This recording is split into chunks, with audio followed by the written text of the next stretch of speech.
Bom dia, irmãos. Que a graça e a paz do nosso Senhor e Salvador Jesus Cristo esteja com todos nós. Graças a Deus estamos aqui para mais uma escola bíblica dominical online. Pela graça de Deus, estamos mesmo que, por via da tecnologia, não presencialmente, mas continuamos estudando a Escritura, continuamos orando. E assim a igreja, mesmo em tempos de pandemia, pela graça de Deus, pela ferramenta da tecnologia que foi provida por Deus para todos. Bom, irmãos, como de costume, nós vamos iniciar nossa EBD online com a oração da igreja. A igreja em comunhão deve orar pelos seguintes motivos: sociedade, família, governo, avivamento espiritual, frequência na EBD, nos cultos de quinta e domingos, regularidade nas contribuições, evangelismo, missões. Lembrarmos também dos enfermos, dos presbíteros, diáconos, dos irmãos desanimados, desestimulados e desempregados. Vamos orar, irmãos. Senhor, Deus poderoso, eterno, longânimo, bom, a Ti damos toda honra, glória, louvor e adoração. Pai, em mais um domingo, nos colocamos diante do Senhor, Pai. Mesmo que não no prédio da igreja, mas em nossas casas, Pai. Ó Deus, Te glorificamos, Pai, por todos esses meios de graça que a Tua providência nos proporciona. Ó Deus, primeiro a vida, Pai, a vida que é um dom gratuito do Senhor, Pai. Depois, Pai, esse ar que respiramos, Pai, que sabemos que não fizemos nada para tê-lo e o Senhor providencia ativamente para nós.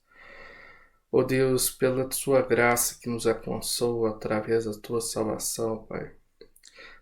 Pelo Pai por nos ter elegido, pelo Filho por ter morrido por nós, pelo Espírito Santo por ter nos convencido.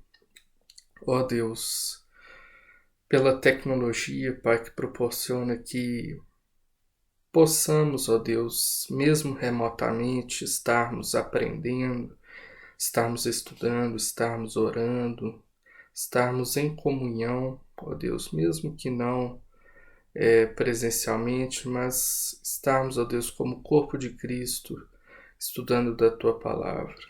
Ó Deus, muito obrigado, porque tudo isso, Pai, é proporcionado pela Tua graça, pelo Teu governo providencial sobre nossas vidas. Muito obrigado, Senhor, por tudo isso. Ó Deus, queremos pedir pela igreja, Pai. Ó Deus, aviva nossas vidas, Pai. Ó Deus, que a frequência, ó Deus, nos cultos, nos estudos, na EBD, ó Deus, seja mais efetiva, Pai. Ó Deus, estamos em nossas casas. Muitos de nós, Pai, agora temos um tempo maior, Pai, para poder nos dedicar.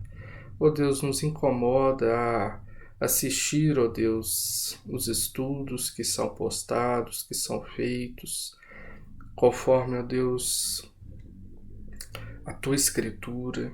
Ó Deus, nos incomoda, Pai, a continuar orando, a continuar, ó Deus, firme para sermos testemunhas fiéis do Teu nome. Ó Deus, pedimos a Ti por essa situação de pandemia, Pai. Tenha misericórdia de nós, Pai, que essa situação, Pai, se passe logo, Pai, para que possamos estar em comunhão presencial, Pai, na Tua igreja, Senhor. Ó Deus, e pedimos a Ti por essa aula, Pai, que não seja um tempo acadêmico, que não seja um tempo religioso por simplesmente assistir, ó Deus, mas que seja um momento edificante, que, ó Deus, a Tua Palavra, ó Deus, que é poderosa, impacte nossas vidas, Pai. Que, ó Deus, nossas vidas estejam de acordo, Pai, com a Tua Escritura e que essa aula, Pai, contribua, Deus, para esse nobre propósito. Que Teu Espírito Santo nos convença, Pai, de toda a Tua Escritura. Ó Deus, isso oramos no nome do Teu Filho Jesus. Amém. Bom, irmãos, as últimas aulas, né, do livro de Jó, até peço desculpa aí para os irmãos, porque não sei se todos perceberam, mas eu gravei uma aula que durou 1 hora e 10 minutos. Então eu resolvi partir a aula e publiquei a primeira parte há 2 semanas atrás e publiquei a segunda parte na semana passada. E hoje, dia 31, nós vamos continuar então com o livro seguinte, que é o livro de Salmos. Mas, irmãos, o que dizer acerca do livro de Jó, né? Nesse pequeno estudo, nesse que não explorou nem assim nenhuma parte assim da riqueza do livro de Jó, nós vimos que o livro conta a respeito do sofrimento de um justo. Nós vimos, irmãos, apesar de isso compreender um mistério muito grande para nós, assim, uma coisa que nossa mente criada não consegue abstrair, nós vimos os propósitos de Deus com o sofrimento. Irmãos, o sofrimento, irmãos, acontece na minha vida, acontece na vida dos irmãos, acontece na vida dos ímpios. Irmãos, o sofrimento é uma coisa comum a todos.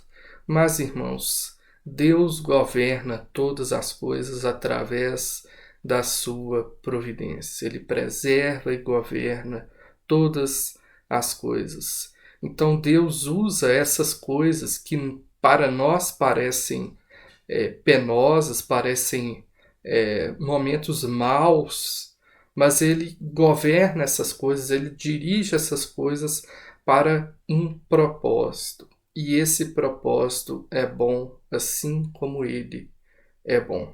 Os propósitos de Deus com sofrimento são conduzir toda a história, inclusive a nossa história pessoal, ao seu propósito. Bom, isso é um mistério para nós. Nós entendemos que Deus age assim, mas nós não sabemos o porquê Ele age assim, né? Isso ainda é um mistério para nós, mas quando o Senhor Jesus voltar em glória, nós poderemos perguntá-lo. E, irmãos, também no livro de Jó nós vimos aí uma introdução, mas nós vimos uma aula introdutória, né, acerca dos livros poéticos, mas no livro de Jó nós vimos um pouco dessa aula introdutória dentro do livro de Jó. Nós vimos, ainda que não detalhadamente, as estruturas rítmicas, né? Ali os irmãos podem ver que na parte poética, né? Lembrando que o Jó tem aquela estrutura sanduíche, na parte poética são muitas as estruturas rítmicas, né? As rimas, as repetições que o texto traz para nós. Nós vimos algumas figuras de linguagem que o livro de Jó utiliza. Nós vimos o uso de imagens, que é um uso assim muito rico da poesia bíblica, né? O uso de imagens, né? A tempestade, o furacão, a caverna, né? Esse uso de imagens é muito constante e nós vimos eles também no livro de Jó.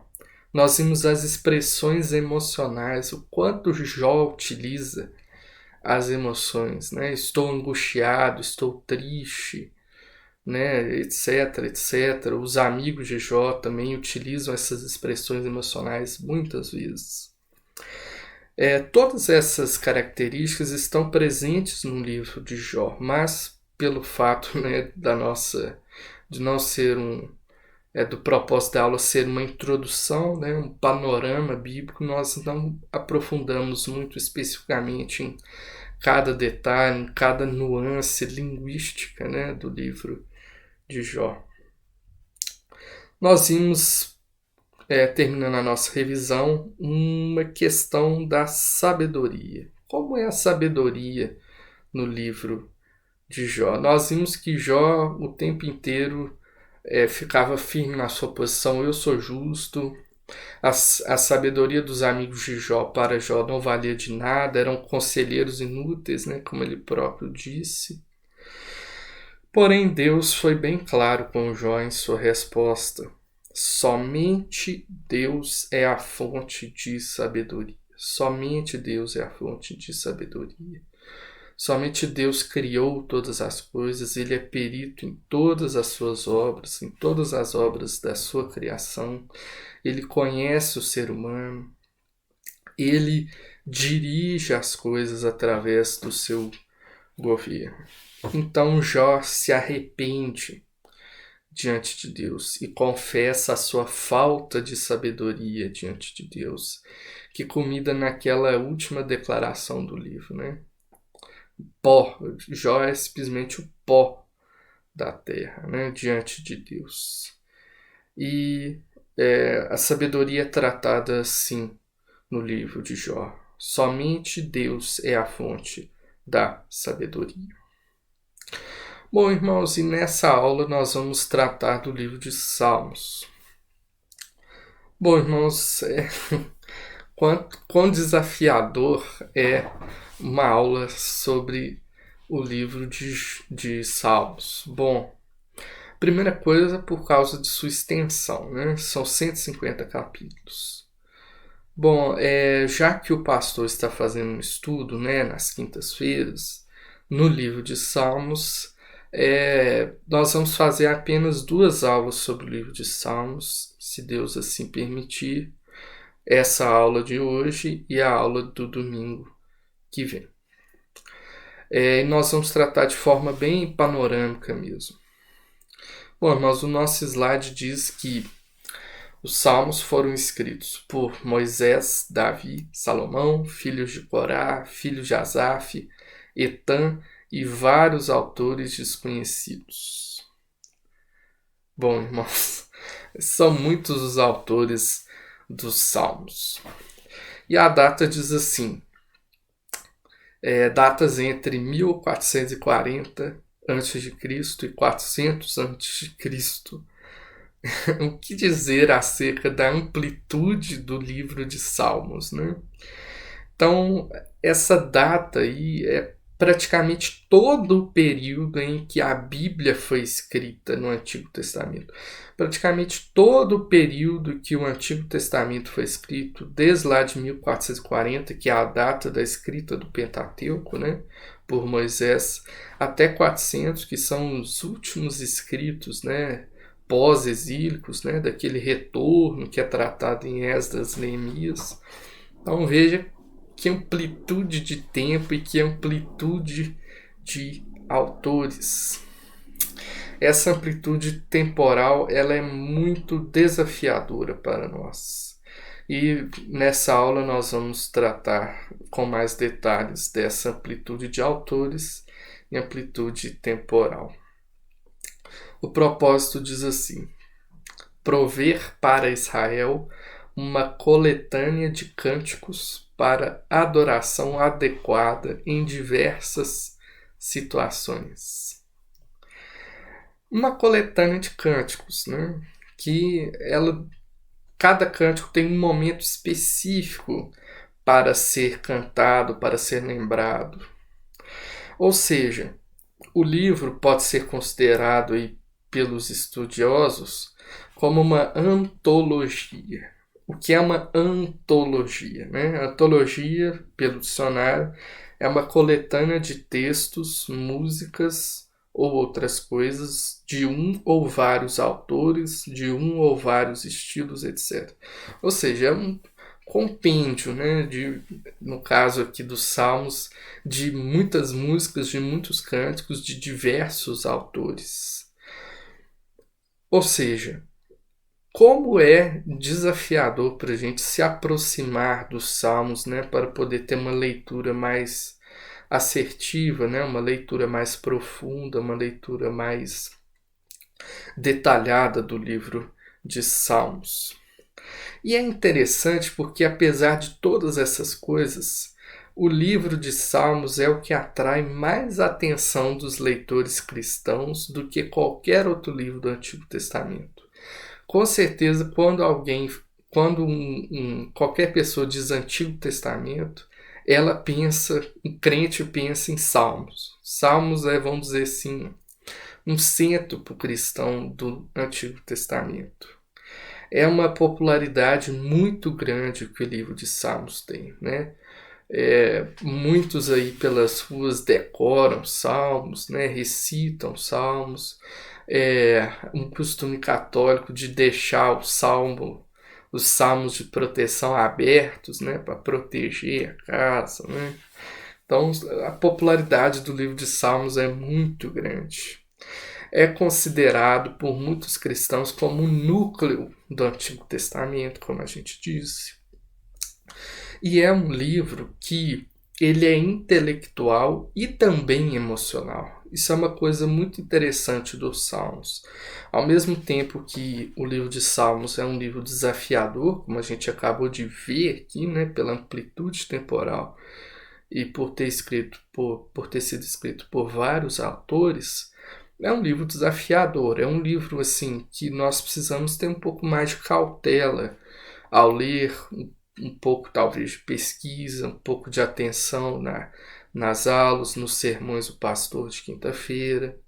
Então é um livro que estimula o nosso lado intelectual, mas é um livro também que trata muito vividamente das emoções, como a gente viu, que essa é uma característica do bloco dos livros poéticos, a questão de explorar o emocional. Isso é uma coisa que atrai o público contemporâneo, né? Ser intelectual e ser emocional ao mesmo tempo. E o livro de Salmos também tem um clima piedoso, né? Um clima que os autores eles sabem quem é Deus, né? Eles se prostram diante de Deus e tem um aspecto devocional também, né? Um aspecto interior muito profundo, né? Muitos salmos são orações, são devocionais que são prestadas a Deus. Então, por todas essas características, o livro de Salmos ele é muito bem visto, né, pelos cristãos por aí. Porém, né, como a gente viu, quando analisados mais de perto, os salmos podem surpreender com a sua dificuldade, a dificuldade de entender, a dificuldade de poder fazer uma interpretação melhor dos salmos. São 150 composições poéticas independentes. Ou seja, os 150 capítulos dos Salmos são 150 composições diferentes. Foram escritos alguns por mesmos autores, né? Por exemplo, temos vários salmos de Davi. Porém, cada composição, cada salmo de Davi é diferente no seu contexto, por exemplo. Então veja como que é desafiador a leitura de salmos.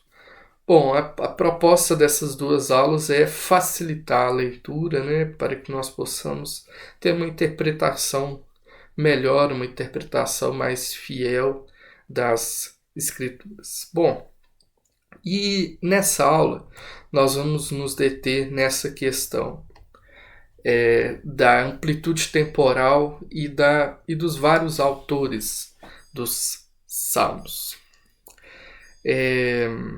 Como os autores impactam no nosso entendimento? Como vocês podem ver aí no slide, são 73 salmos de Davi, 48 anônimos, 12 salmos dos filhos de Corá ou filhos de Coré, 12 salmos de Asaf, 2 salmos de Salomão, 1 salmo de Moisés, 1 salmo de Enã, 1 salmo de Etã. Veja que amplitude de autores que nós temos nos salmos. Bom, assim, para dar uma resposta mais direta, quem são esses autores, né? a primeira coisa a se fazer é: quem são esses autores? Davi. Nós sabemos quem é Davi? Nós temos a história dele muito bem contada nos livros de 1ª e 2ª Samuel e no livro de 1ª Crônicas. Quem foi Davi? Nós sabemos quem foi Davi. Davi foi aquele que foi ungido rei de Israel por Samuel. Ele era pastor de ovelhas, era o mais fraco entre os seus irmãos. Ele foi na guerra em que seus irmãos estavam, matou o gigante Golias. Depois ele foi perseguido por Saul por vários anos, foi exilado, volta para Israel. Depois, com a morte de Saul, ele é ungido rei, ele é assumido como rei de Israel, mas primeiro foi rei de Judá para depois ser rei de Israel. Foram 7 anos, né, na briga com o descendente de Saul. Depois Davi governa, é soberano, com muitos problemas. Esse foi Davi. A vida de Davi está muito bem documentada na Bíblia. E aqui é um ponto muito importante, irmãos, mas muito importante mesmo. Por que a gente ficou tanto tempo, né, lendo os livros históricos, né, os livros de Reis, o livro de 1ª e 2ª Samuel e o livro de 1ª e 2ª Reis? Irmãos, porque esses livros dão um contexto histórico de todo o Antigo Testamento. Todo o material poético e todo o material profético estão contidos na história dos reis de Israel, contidos na história da nação de Israel. Então, toda vez que os irmãos quiserem saber de um contexto mais específico de um salmo, de uma passagem de Jeremias, uma passagem de Isaías, uma passagem de Amós, os irmãos podem voltar aos livros históricos e entender o que se passava naquela época desse autor, desse profeta. Por isso, os livros históricos são tão importantes para nós. Os livros históricos são muito importantes para a nossa interpretação. Essa é a importância deles. Eles tratam do contexto histórico de todo o Antigo Testamento. Por isso a nossa visão mais detalhada, né? Capítulo por capítulo, que nós vimos lá em Samuel e em Reis.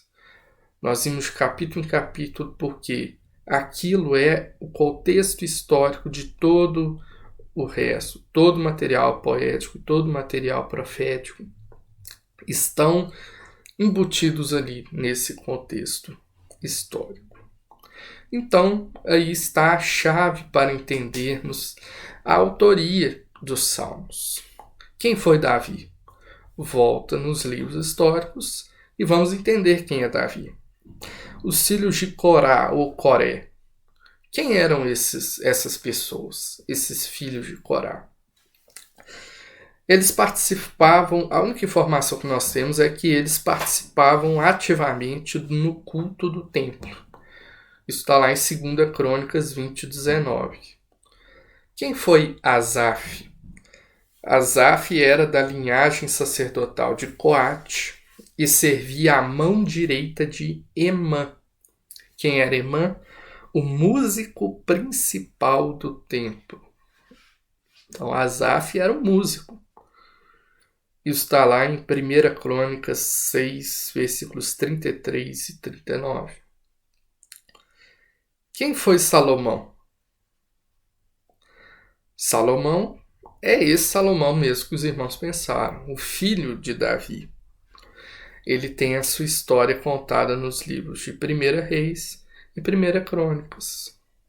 Irmãos, os livros históricos são o panorama do restante da Bíblia. É de fundamental importância entender a história de Israel, para entender os livros poéticos e para entender os livros proféticos e para entender o Novo Testamento também. Eles são fundamentais. Espero que os irmãos agora estejam entendendo por que a gente viu os livros históricos com tantos detalhes. Mas, ok, os autores, tudo bem. Mas, e o contexto histórico de cada salmo? Porque se são composições poéticas diferentes, independentes, quais são os contextos históricos? Bom, muitos salmos não têm a referência ao seu contexto histórico. Porém, muitos têm a sua referência ao contexto histórico. Por exemplo, o Salmo 90. O Salmo 90 é esse um salmo de Moisés. É o único salmo de Moisés. É o Salmo 90. Bom, nós sabemos quem foi Moisés. Sabemos quem foi Moisés. E no Salmo 90, ele vai lembrar de uma passagem muito específica da história de Israel. A viagem de Israel pelo deserto, saindo do Egito, saindo da escravidão, indo para a terra prometida por Deus. Então o Salmo 90 traz o seu contexto bem específico. O Salmo 57. O Salmo 57 é aquele salmo de desespero de Davi, pedindo socorro a Deus. Por quê? Porque Davi estava fugindo de Saul. É um contexto histórico bem específico. O Salmo 51. O que dizer do Salmo 51? Né? O que dizer da confissão de Davi diante do seu pecado? Qual é o contexto do Salmo 51? Quando Davi foi confrontado por Natã. Então veja que contexto específico do Salmo 51. Quando Davi, depois de adulterar com Batseba e depois de matar o marido de Batseba para poder se casar com Batseba, Natã vai e o confronta diante do seu pecado. Então, Davi se derrama diante de Deus na sua confissão. Um contexto histórico bem específico. O Salmo 137. Ali o salmista mostra a saudade do povo. No Salmo 137, o povo estava no exílio ainda e não havia retornado para a terra prometida. O Salmo 30, que é um salmo como oração para dedicação do templo. Então, de ano em ano, ou em uma certa distância temporal, o templo tinha a sua dedicação novamente. Então, o Salmo 30 era um salmo para ser cantado ou lido durante a dedicação do templo. Então, irmãos, é verdade que muitos salmos não têm o seu contexto histórico muito bem definido, mas muitos têm. E todas essas coisas, quem escreveu, quando foi escrito, qual o seu contexto histórico mais específico, todas essas coisas devem ser lembradas para o entendimento dos salmos. Bom, irmãos, então dessa forma nós podemos ter uma melhor interpretação dos salmos. Agora, um segundo momento da nossa aula, nós vamos ver o que os salmos podem acrescentar a respeito do conhecimento de Deus. Qual é a verdade teológica expressa nos salmos?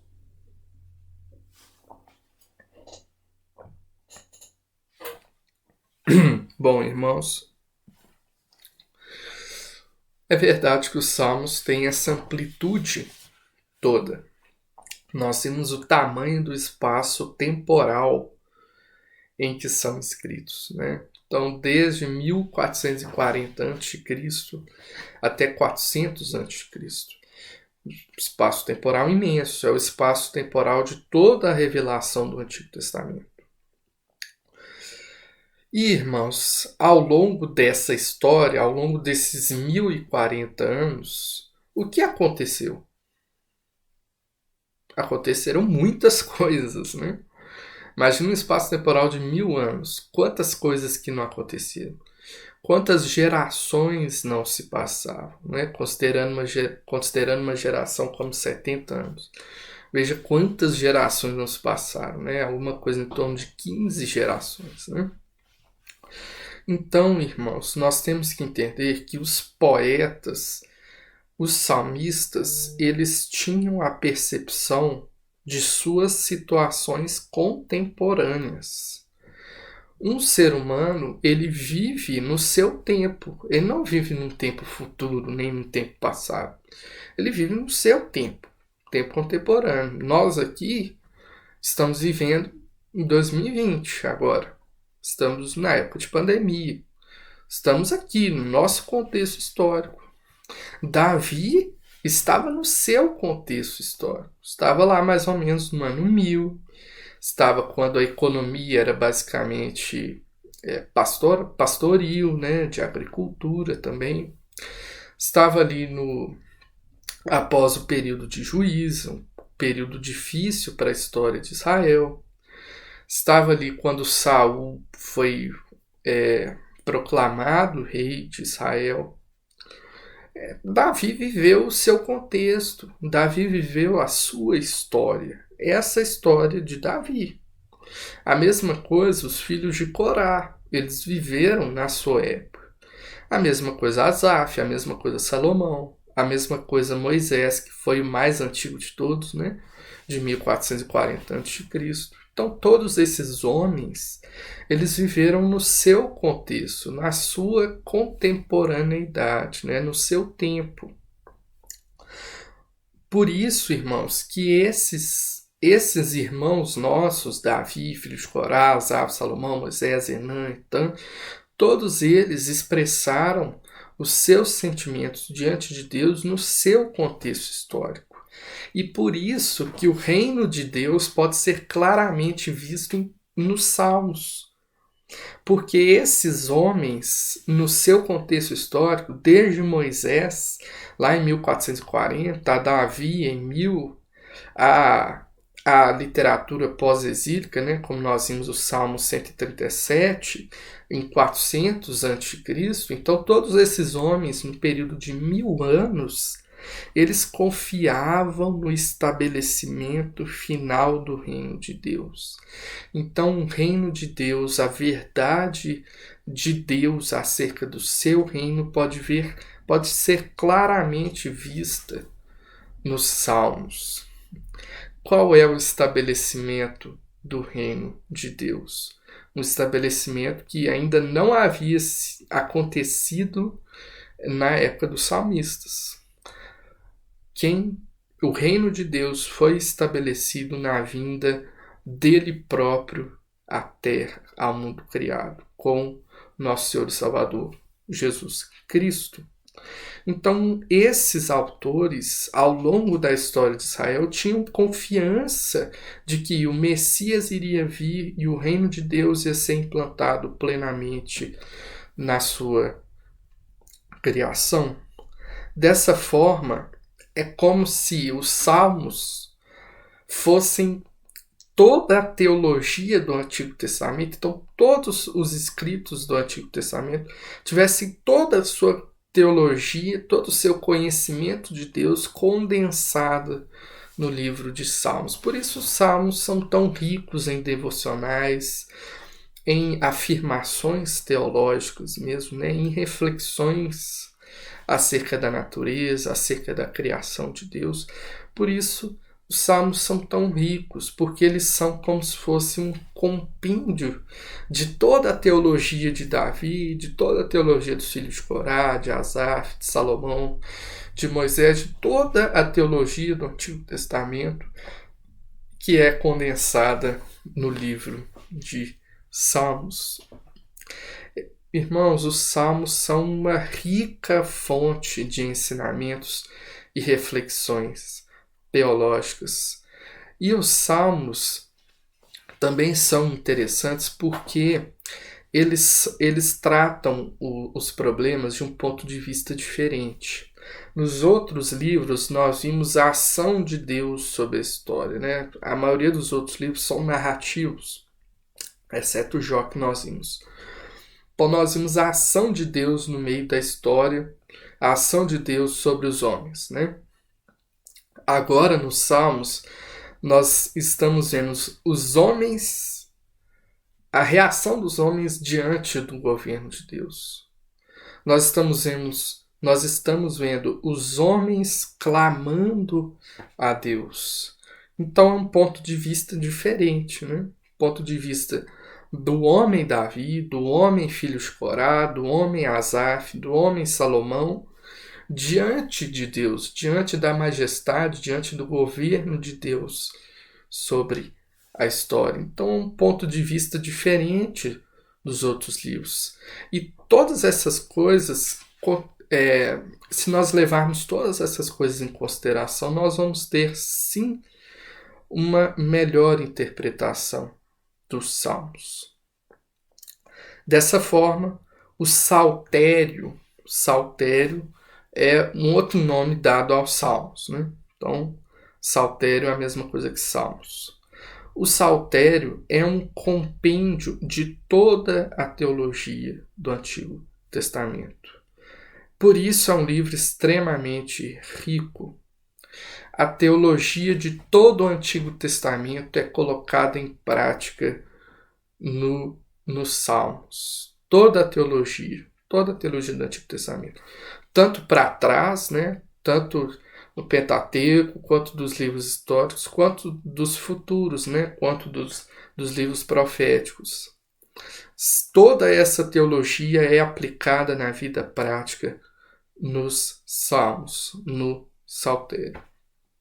Então, na próxima aula nós vamos entrar mais na estrutura do livro, né? Mais nos temas dos Salmos, mais nos gêneros dos Salmos, para a gente poder entender, né, esses desafios que o livro de Salmos nos traz.